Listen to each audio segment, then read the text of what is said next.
श्रीलंका में हालात बद से बदतर हो चले हैं। आर्थिक संकट का सामना कर रहे श्रीलंका की जनता सड़कों पर उतरी है, संसद की तरफ कूच कर रही है। प्रधानमंत्री आवास के करीब तक प्रदर्शनकारी पहुंच गए। वहीं अब सुरक्षा बलों की भी हालत खराब होती दिख रही है। इन स्थितियों के बीच श्रीलंका के प्रधानमंत्री को लेकर भी अब खबर आ गई। प्रधानमंत्री रानिल विक्रमसिंघे को देश का कार्यवाहक राष्ट्रपति बना दिया गया है।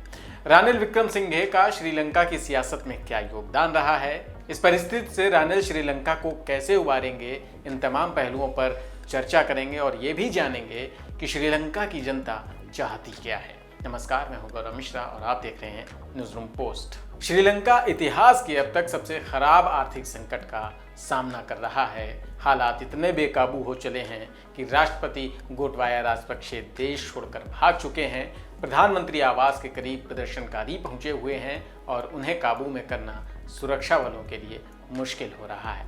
वहीं अब खबर यही आई कि प्रधानमंत्री रानिल विक्रमसिंघे को ही देश का कार्यवाहक राष्ट्रपति बना दिया गया है। ताजा घटनाक्रम में देश के पश्चिमी प्रांत में कर्फ्यू लगाया गया है। गाले में प्रदर्शन वाली जगहों पर दो संगठनों के बीच हिंसा की भी खबरें आईं, जिनमें कई लोग गंभीर रूप से घायल भी हो गए और उनका इलाज किया जा रहा है।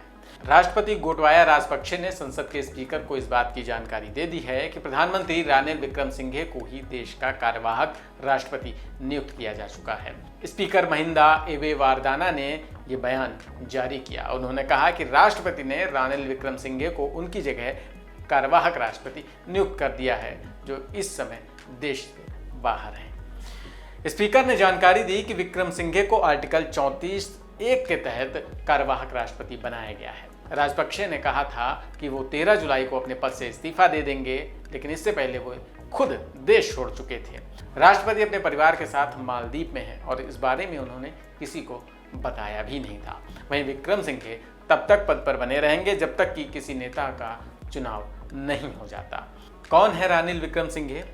श्रीलंका में एक प्रभावी सिंघली परिवार में जन्मे विक्रमसिंघे पेशे से वकील हैं। सिर्फ 28 साल की उम्र में ही उन्हें उप विदेश मंत्री का पद भी मिल गया था। उनके काम करने की क्षमता से उस वक्त लोग प्रभावित भी थे। कई नेता भी उनसे प्रभावित रहे। 5 अक्टूबर 1977 को विक्रमसिंघे को फुल कैबिनेट में पद मिल गया और वो युवा मामलों के मंत्री बन गए। साल 1980 की शुरुआत में उनके पास ये पद रहा। विक्रमसिंघे राजनीति में लगातार आगे बढ़ते रहे। साल 1993 में तत्कालीन राष्ट्रपति राणा सिंघे प्रेमदासा को एक आत्मघाती हमले में लिट्टे के आतंकियों ने मार दिया था। उनकी मौत के बाद प्रधानमंत्री डीपी विजयतुंगा को कार्यवाहक राष्ट्रपति बनाया गया था।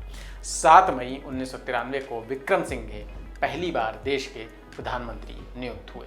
फिलहाल अब एक बार फिर प्रधानमंत्री के बाद वो कार्यवाहक राष्ट्रपति के तौर पर हैं। उनके सामने कई सारी चुनौतियां हैं। कैसे निपटेंगे इस हालात से, कैसे वो श्रीलंका को बाहर निकालेंगे, ये भी देखना होगा, क्योंकि जनता का रुख बेहद उग्र है। बात करें अगर श्रीलंका वासियों की, तो प्रदर्शनकारियों की मांग है कि देश के वर्तमान आर्थिक हालात को देखते हुए राष्ट्रपति और प्रधानमंत्री दोनों को अपना पद छोड़ देना चाहिए। दोनों को राजनीति से किनारा कर लेना चाहिए। प्रदर्शनकारियों ने राजधानी कोलंबो में कई जगह सरकार के विरोध में प्रदर्शन किए हैं, अभी भी जारी है। तो ये थी रानिल विक्रमसिंघे के बारे में जानकारी। इस खबर में इतना ही। फिर मिलेंगे नई खबर के साथ।